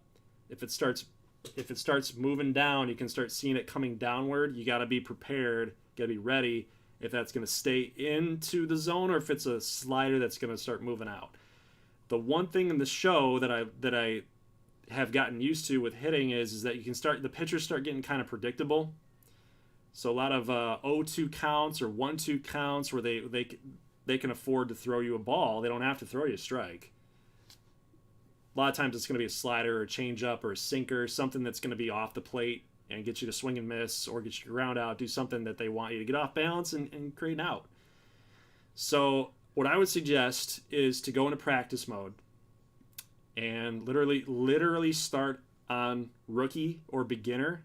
I know it sounds stupid because you're probably a better hitter than that, but the object is to play against pitching that's literally going to throw you everything right down the middle, and you'll start actually getting used to when it's not right down the middle. It'll be like a little off to the right or a little bit inside on you, a little bit lower.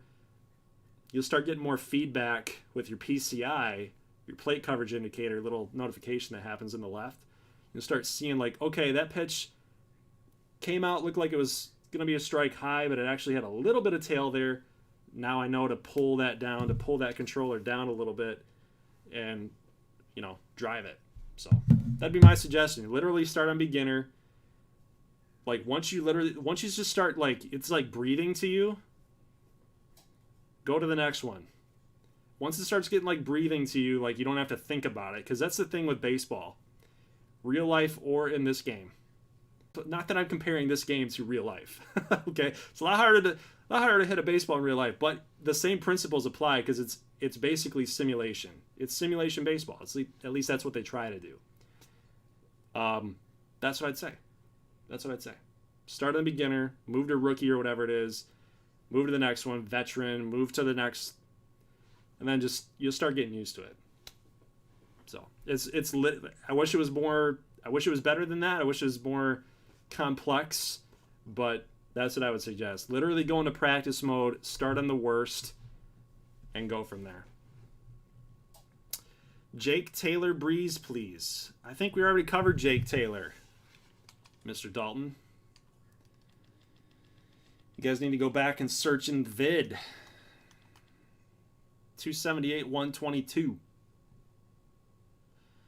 I take that back. My apologies. I don't think we did cover him. I think I went like this. Boom, boom, boom. Oh, yeah, no. Oh, there you go. Can you see him? Can you see him? Can you see him? I think that's what I did. My bad. You covered everybody but him. Yeah, exactly. Exactly. Oh, you know who we got to look at? Because I know Keneal's probably going to watch this a little bit later. What we got to look at here? We got to look at Janeel Rivera We gotta look at Daniel Smith, 233. Not having a great year.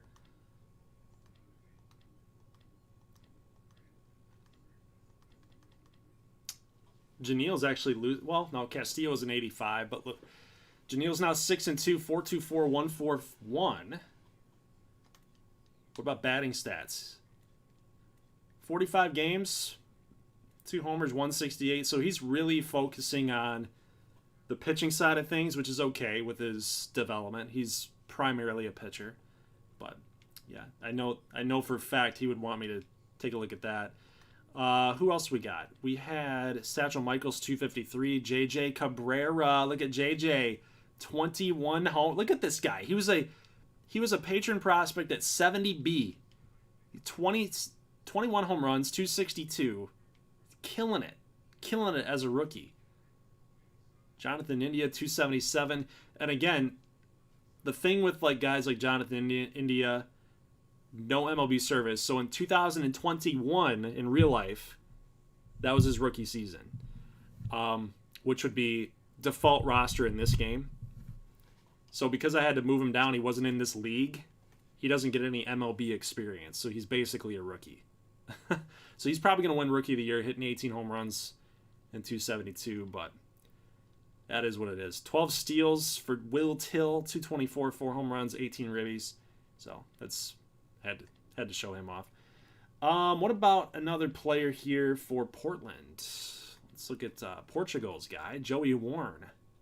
3-7 on a bad team, 4.88, 144. Chris Sale, not doing much better with the wins and losses, but the case of strikeouts is a lot better. He's doubled them up, 67 to 126, 3.25, 124. So you're talking about more established lefty, probably learning a few things from Mr. Chris Sale. So Joey Warren will be fine, but just got to get there. Just got to get used to it. Ricky Ribbett, 234, 5 homers. Quentin King, 10 homers, 160. At least he's hitting some power, you know. At least he's hitting some power. Ronnie Dominguez, 1-20, 247. I'm actually interested in Elio Ramos. This is a guy that was acquired as far as from the Carolina Blue Sox. So in that Reynaldo Lopez trade at the deadline last season. Highly touted prospect. Getting some nice progression. Good to kind of see he's finding his way here. 249, 9 homers and 30. So that's good. Yeah, I'm getting there, sir. I'm getting there. Awards. Acuna, MVP. Harper, Dynamite. Napoleon Dynamite. MVP, second place. I kind of had a feeling. I don't know if it's sustainable or not. Do you guys think that he's going to keep this up, or is he going to fall off? That's going to be a good question. Vlad is up there. Harper's up here. 316. Cy Young, Glasnow, Flaherty, and Snell. Evaldi's still hanging on. He's still hanging in there. Berrios is 11-2 for Seattle. So every time he takes the mound, they're pretty much good for a win there. Garrett Cole in second place. Evaldi's been really surprising. Really surprising. Batting title, Belly, Dom T. Williams is a good trade, good pickup for the Copperheads last season at the deadline. Acuna, of course, Vladdy. Stevenson's hitting 328. Carlson. What about Rookie of the Year? Dynamite, Truist, and Mashburn. That's a good list right there. Wouldn't expect anything different than that. When you're second place as a rookie in the MVP voting, you got to be up there as far as Rookie of the Year goes. But NL, you got 2 potential Rookie of the Years here. JJ. I want JJ to win it because Jonathan India, it's kind of cheap. He's not really a rookie. So whatever happens, we're going to award the second place. No matter what, India is not going to get the award. Neither is Akil Baddoo. Not happening. It's gonna be an actual rookie. Tommy Cruz, though, 229, 14 homers. He's plowing away too. All right, let's take a look now, guys, at some of the statistic leaders. And nope, that's not what I want. I want league leaders. Here we go. So, all right, we'll take a look at some key stats. We'll look at batting average, ribbies, home runs, steals, just things that matter. Doubles, probably not. Just to get a feel of it. Percy 298. Frazier, good little acquisition that for them in the offseason for Philly, but again, just not enough, not enough. Drew Waters 279. Donovan picking it up 278. Garrett Kemmerly, custom player 276. He's not doing too bad. All right, let's go to the American League here. Vladdy's still killing it, like we already know. Mike Price is still hanging in there, man, for the Minnesota Jacks, 319. Freeman's kind of gotten cold there, right? So we saw him like at 350, I think, at the end of May. Now down to 317. We got Salvi right there. Nelson De La Cruz still hitting. Custom player. Delmonico, I think, was at 350 when we saw the bottom line ticker. He was like at 350. Now 306. Judge 305. Franco, Calhoun, and Rushman. Seattle's got a good offense, man. No slouches right there. Justice, Puig. Frankie Bowen's picking it up. It's nice to see. Frankie Bowen, custom player, was really struggling, but has definitely started to pick it up. Han Berger, remember he was doing really well, upwards of 340, not a 283. Jake Taylor, Jumbo. Robert Hayes is still hanging in, man. June call-up last season, 292. Sweet. All right, hits leaders. Look at Matt Justice. 99 hits. He's almost got the 100 hit mark. Dom T. Williams, 102. Belly, 100. Acuna. All right. Let's go to, look at triples. Nice. Look at triples, though. Look at us. That home ballpark, man. Fetchman's Field. It's a good place for triples. Actually, because we showed that, let's go to American League. So we got LeCastro, Carroll, Frankie Bowen with 5. He's a little speedster. Home runs, we got Napoleon, Harper, Oliver, Judge, Alonso, Guerrero. Nothing too surprising here. Got a lot of major leaguers. A couple customs that I like to see. Chris Bryant with 24. JJ Cabrera at 21. I love this JJ Cabrera thing, man. I hope that he keeps this up. I really do. I hope he keeps it up. Altuve with 19. Tristan Casas. Ribbies. Not surprising that there's a lot of Knights and Blue Sox up here. Grizzlies up here. I'm looking for something different, But Luigi Mazza got 50. Badu's got 48.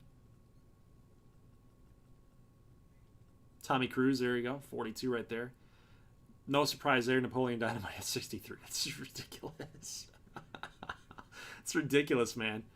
You know what? And it's funny because that mix right there that you see was a 75. You get a guy that can hit you 60 to 57 contact with the 80-plus power, pretty decent fielding. You've got yourself a superstar. It's crazy to me. It is really nuts because you look at like Aiden Oliver. He's doing the same things. Right? He's all the way up to an 82. I pretty much followed the same format. Power fielding type of guy. Aiden Oliver. Napoleon Dynamite, power fielding type of player. For my Patreon donators. And for whatever reason, that little combination just works. It really does. It works. You look at Rookie of the Year last year, upwards of 80 now. And then Dynamite's just taking the league by storm, man. He's just crazy. It's crazy. So if you want to make a player, you might want to do power fielding combo. You might want to do that. All right, stolen bases I'm interested in. You got DEG, Jazz, Luigi, Javon Brown. You guys, a lot of custom players. You guys love the speed. I mentioned that in the last live stream. You guys love the speed thing. A lot of stolen base guys here up in the GGBL. AL side of things, Peanuts with 21 stolen bases. 6 caught stealing. He's awesome. Peanuts has been awesome. Aiden Oliver, 19-3 with stolen bases and caught.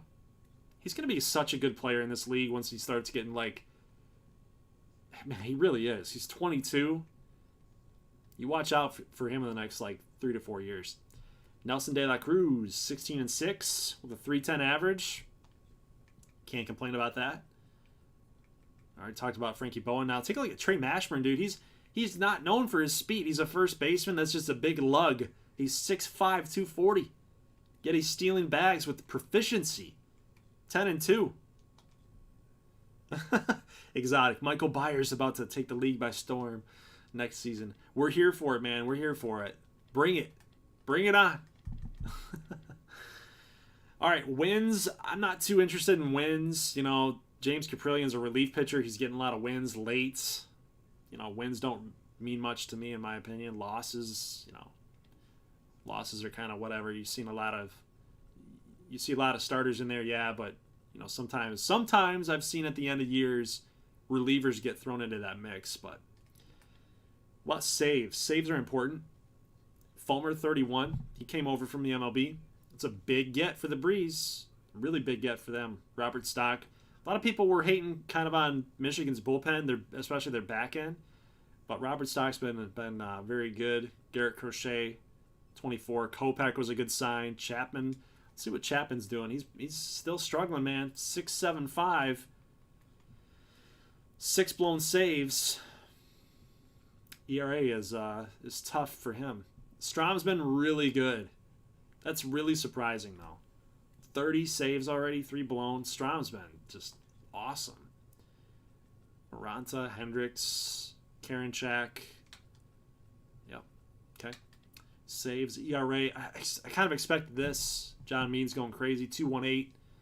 Gonsolin's doing well. Gray, Snell, Keuchel, Singer, McKenzie, Aiden Myhill. That's awesome. So he's been a custom since year number 1. Look at it. He's been so consistent for this team.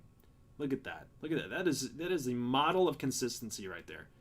3.2, 3.7, 2.88. You can't ask for better statistics than that. He's never had a winning record, but he's super consistent. Gotta like that. AL side of things. Look at this. Look at Seattle. Monroe, Urias, and Barrios. Oh, man. They're taking it over, man. You get that plus a good offense. You're going places. Weaver, Freed, Alzolay, 203. That was a huge get for them. Garrett Cole still just dominating. 196. Just crazy. Soroka, LaPierre, Yamamoto. Rodriguez is up there now with a 3.2. He's really taking his game to the next level now. You see the last 2 seasons for the Emeralds. You got to wonder, though, when that's going to fall off, though. When's the blow-up going to happen? Because the whip is there at 142, 146, 145. So when is the blow-up going to actually happen, right? You wonder. Unless he's now entering his 28-year-old season and now he's figured it out. Which is oftentimes the case with baseball. A lot of guys figure it out at 28. Ollie Finger, we looked at his stats a little bit earlier. Paddock again, Ramos. I don't see a lot of Shevchuk over here. Where's Shevchuk? We got to look at Shevchuk, guys. I'm always interested in what Alexei Shevchuk's doing. Where is he? 5'9". Dude, what is going on with Alexei Shevchuk? Look at this. He is, he's gone off the deep end. I mean, he was so good in year 1. I think the playoffs really effed him up. I really think the playoffs really effed him up. That game in the World Series where he got obliterated, he carried that into year 2. And then now in year 3, just I think he's in his own head at this point. I think Shevchuk is... Ooh, dare I say it? Do we think that he's done? Do we think that Shevchuk is done? I don't know, man. I don't know. All right, just to end off this video, let's take a look here at the All-Star voting. I'll show you guys just the rosters real quick, like what the starting roster would look like. So we got a Rosarani in left, Oliver in center, Dynamite at short, Vladdy first. Garrett Cole, Bregman, Stevenson, Harper. That's a pretty good team. I might take the AL, even though we're not looking at the NL quite yet. But the AL looks pretty darn good. NL side of things, it's pretty solid too. Good players with Yelich and Bellinger and Acuna. That's a really good outfield. I'd take their outfield over the ALs, but Mazza, Arias, Rizzo. Rizzo doesn't do much in the GGBL. I don't know why, but he did. Chris Bryant, Mazza, Arias. I'd probably take the AL in that matchup. I probably would. But let's take a look at the National League starting pitching votes. You've got Gonsolin, Glasnow, Giolito, Singer. I don't know what the cutoff is. I don't know if they where they cut off starters. I don't know what the number is exactly, but I know they got to take some relievers. But there's your quick look at the NL side of things for pitching. AL side, you've got Monroe, Alzolay, Berrios, Syndergaard, Cole, Fried, Soroka. That's pretty nasty. That is nasty for the AL. I'm thinking I like the AL in this matchup. Once we get into that live stream, I think I like the American League. Kimbrel, Diaz, Stock, Osuna, Castillo, Zamora, Hendricks, Canley, Smith, Hader, Karinchak. It's not too bad either. Closing pitcher's actually pretty good.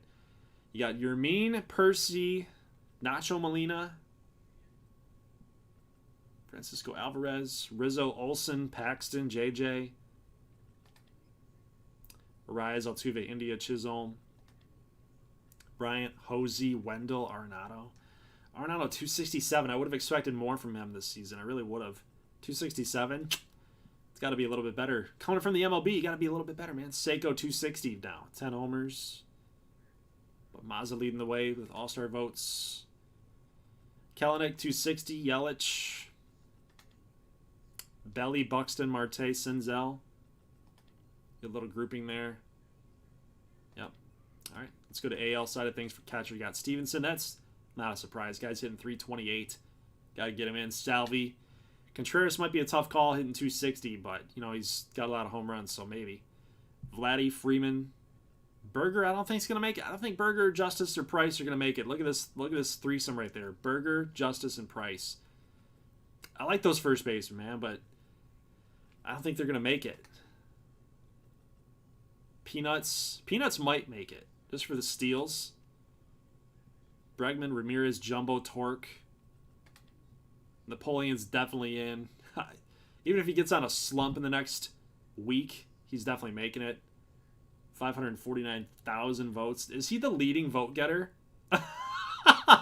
He's the leading vote getter for the American League. Look at that. Did you see that? No, wait. No. Hold on. Yeah, so, hold up. 472, 145, 504, 534. Yeah, he's got more votes than Vladimir Guerrero Jr. Napoleon, 549,000 votes. Ooh, Aiden Oliver's got him beat. 565. So you know what? Everybody in the GGBL, all the fans out there, they love themselves some Aiden Oliver, man. Young kids, they got his poster up on their walls. Someday, man, I'm going to be like Aiden Oliver, man. He's so good.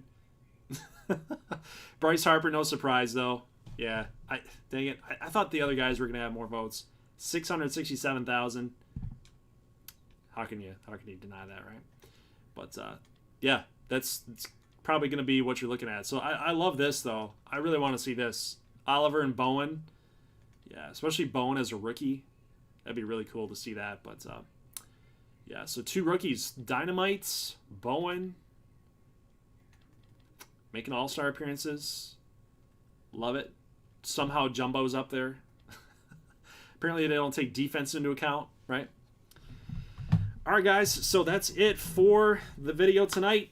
Hope you guys enjoyed it. About a 2-hour stream. I will add some timestamps to the description in case you want to come back to it. You want to take a look at some of the all-star voting. Get through the game pretty quickly. Want to see the standings for Game of the Week challenge. But yeah, that's all I got for you guys today. Hope you have a great weekend. I've got Huskies coming out tomorrow. I've got more New York Giants on Sunday. We're going to be doing the preseason game. And both games, actually the first 3 weeks of the Giants' next season. So that's what that's going to look like for the next couple days here. Exotic just sent me this. How to pronounce Michael? Is it Mikhail? Wait, no, this better not be. I'm turning this down.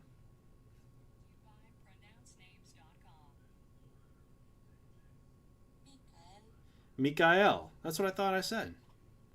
What the hell? That's what I thought I said. Mikhail. Mikhail. Is it like Russian or something? All right, man. So that's what's up on the schedule. Tomorrow, Huskies. Sunday, Giants. Monday, probably Kansas City Royals. Tuesday, I'm not sure. Wednesday, we'll be back here for GGBL. Regular upload. Again, I'm going to just pick a couple games to watch from this week in July. And then next Friday, so next week, we're going to be doing the All-Star Game, Home Run Derby live streams. We'll have some contests in there as well. So it'll be pretty fun. I'll see you guys in the next one. Leave a like if you like this thing. As always, thank you for watching. If I don't see you, have a good rest of your weekend. See you in the next one. As always, peace.